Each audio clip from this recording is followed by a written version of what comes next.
Bismillah, Assalamualaikum warahmatullahi wabarakatuh.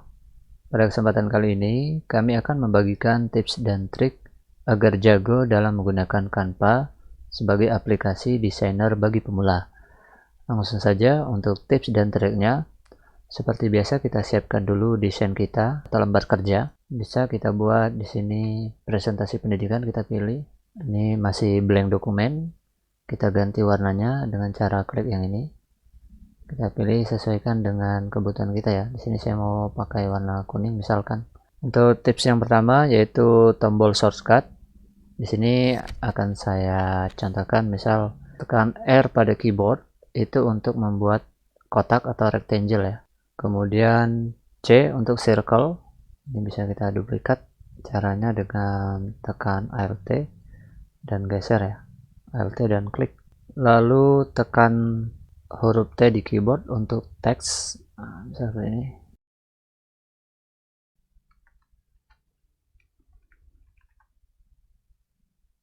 Lalu tekan L pada keyboard untuk line atau garis.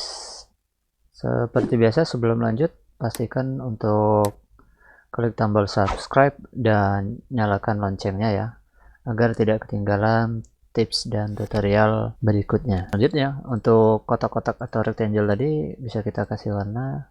Kemudian untuk line juga bisa kita rubah stylenya, tebalan garis.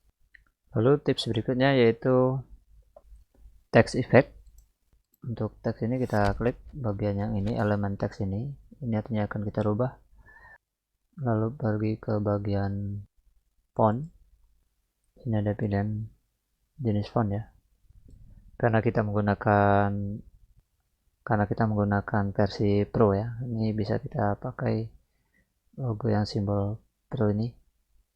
Lalu untuk warnanya tekan menu warna teks, kita sesuaikan. Kemudian yang keempat, untuk menambahkan gambar tinggal kita buka file explorer kita. Lalu untuk gambar ini tinggal kita tarik dari file explorer kita drag, lalu kita lepas di bagian lembar kerja kita atau kanvas kita. Kemudian langkah selanjutnya kita juga bisa memberikan efek di bagian edit gambar, lalu di bagian bayangan. Untuk memberikan efek berikutnya tinggal klik 2 kali, lalu kita atur transparansi dan sudut. Jika sudah, klik terapkan. Selain itu kita juga bisa menambahkan elemen di sini berupa gambar orang ya, dengan memanfaatkan menu elemen. Di sini misalkan saya cari people, lalu saya ambil contoh yang ini, teman seperti ini. Lalu karena ini bentuknya gambarnya sangat jelas ya, dan latar belakangnya juga satu warna, ini bisa kita remove menggunakan remove background. Caranya klik kepada gambar elemennya, edit gambar, dan gunakan penghapus latar belakang. Untuk yang menggunakan Canva versi gratis, fitur ini tidak aktif ya. Kelebihannya di Canva Pro, kita bisa menggunakan fitur ini. Tinggal kita klik penghapus latar belakang atau remove background, hasilnya seperti ini. Tips yang berikutnya yaitu menambahkan efek bayangan pada gambar. Di elemen ini, gambar seperti ini, kita bisa tambahkan bayangan atau stroke ya. Caranya diklik edit gambar, kemudian di bagian bayangan kita bisa tambahkan bayangan ya. Lalu pilih bayangan, lalu pilih bersinar seperti ini, kita kontrol. Nah, untuk ukurannya saya sesuaikan, lalu warnanya kita pilih putih. Kemudian blurnya tingkat blur, transparansi ya, taruh dari 100.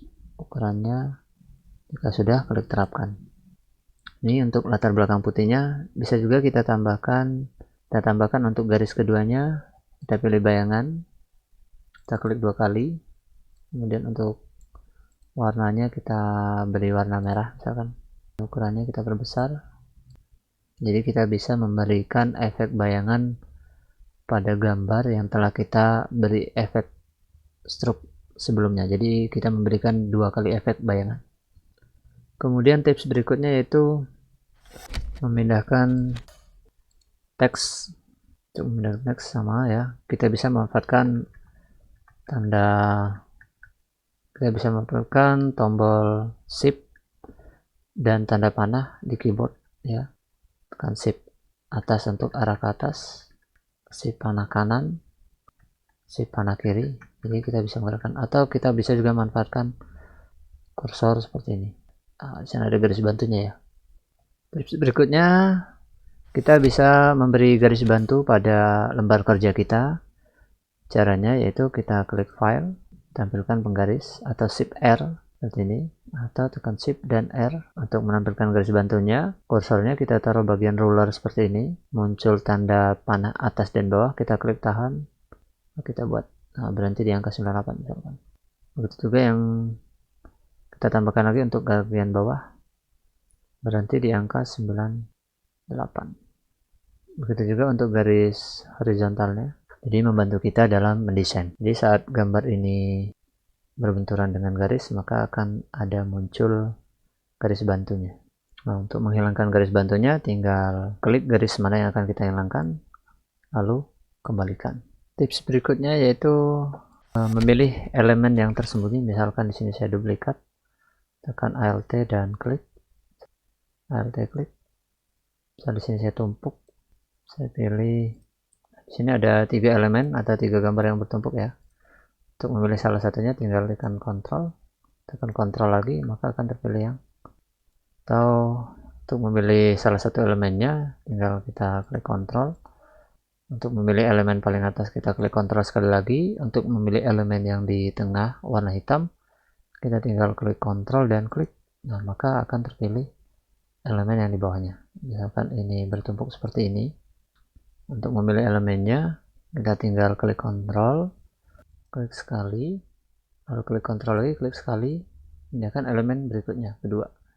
Untuk elemen ketiga, tinggal klik lagi Ctrl, maka kita pilih elemen yang begitu, seperti ini.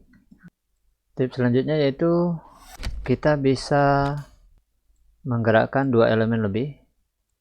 Ya, misalkan kita ingin memindahkan elemen ini dengan elemen tulisannya. Caranya yaitu mouse, kita klik tahan pada area kosong, kita blok keduanya, maka ini akan terpilih dan akan memudahkan kita untuk memindahkan elemen tersebut. Selanjutnya, tips yang berikutnya yaitu kita bisa menambahkan bingkai pada foto yang kita miliki.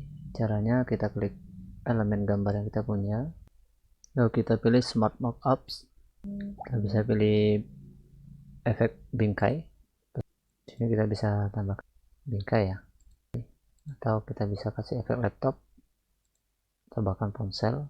Ya, kita bisa terapkan. Untuk tutorial berikutnya, kita bisa mengunci beberapa elemen ya.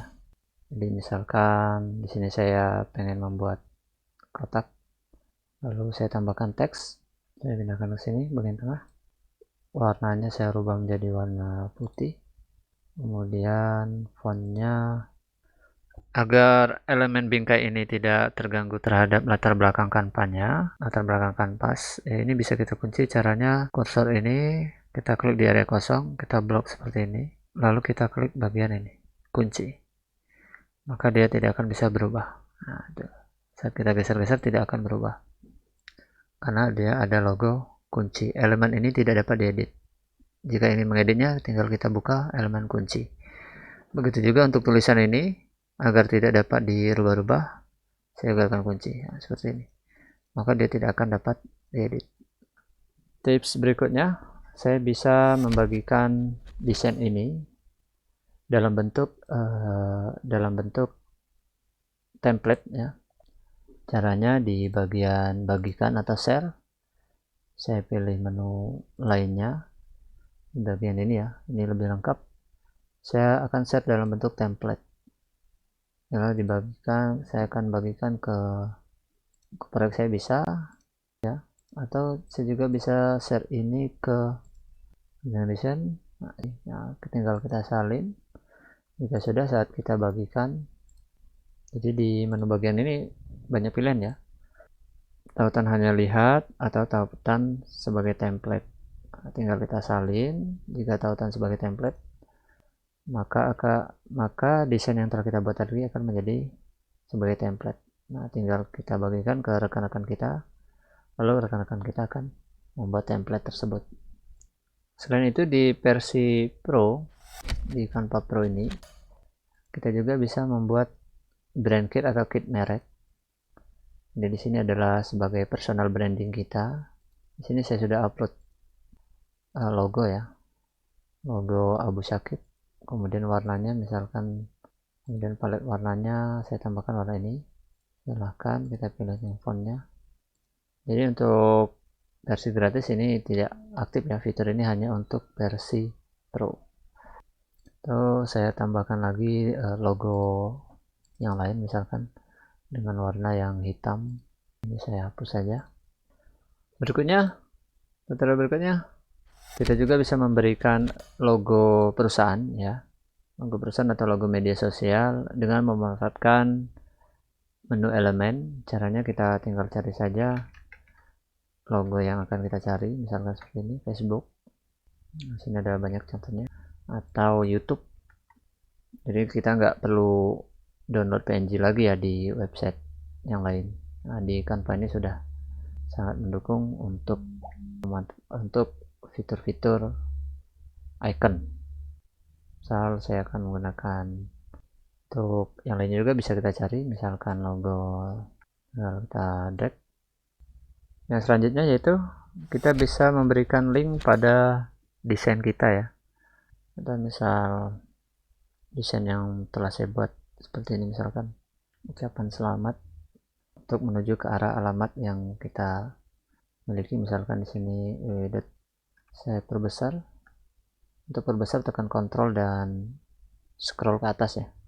Untuk memberi linknya tinggal kita klik bagian ini, lalu kita pilih menu tautan. Fitur berikutnya, kita juga bisa memanfaatkan fitur mockup ya. Contoh misalkan di sini frames, itu bisa juga kita tulis tadi bingkai ya. Di sini bingkai, tapi kalau dalam bahasa Inggris dia frames ya. Kita bisa tambahkan misalkan monitor, laptop, ataupun gadget ya. Lalu kita bisa tambahkan gambar kita, misalkan di sini. Lalu kita masukkan aja ya. Lalu kita tahan, lalu kita arahkan ke bagian mockupnya, bingkai. Seperti ini. Untuk mengaturnya tinggal klik dua kali pada gambar ya. Kemudian tips berikutnya, tadi kita sudah sekilas bagaimana cara menduplikat elemen dengan cepat, atau Ctrl D ya. Jadi tekan Ctrl D atau Alt klik. Kemudian tips yang berikutnya, kita bisa membuat intro YouTube. Caranya tinggal cari di sini, tinggal pencarian intro YouTube. Banyak pilihannya, kita sesuaikan yang simple saja ya. Untuk elemennya, ini sebagai contoh saja. Untuk mengubahnya tinggal kita klik aja bagian-bagian tulisan ini. Misalkan di sini seperti mengatur desain biasanya ya. Di bagian ini kita bisa, untuk durasinya bisa kita pilih. Di sini tinggal kita pilih. Jika sudah kita selesai, juga ada pilihan menunya yang kita edit sesuaikan dengan identitas kita. Tidak hanya itu, banyak elemen ya yang kita bisa gunakan. Intro sederhana, kita sesuaikan saja, misalkan di sini, misalkan jika sudah, kita juga bisa atur kecepatannya, misalkan di sini sekitar 7 detik misalkan untuk intro ya. Lalu kita bagikan, kita pilih unduh, kita pilih format MP4. Jika sudah, kita unduh. Demikian tips dan trik untuk menguasai Canva. Silahkan share ke rekan-rekannya dan berikan komentar jika ada yang ingin ditanyakan, dan pastikan untuk subscribe channel ini agar tidak ketinggalan tutorial-tutorial selanjutnya. Terima kasih. Wassalamualaikum warahmatullahi wabarakatuh.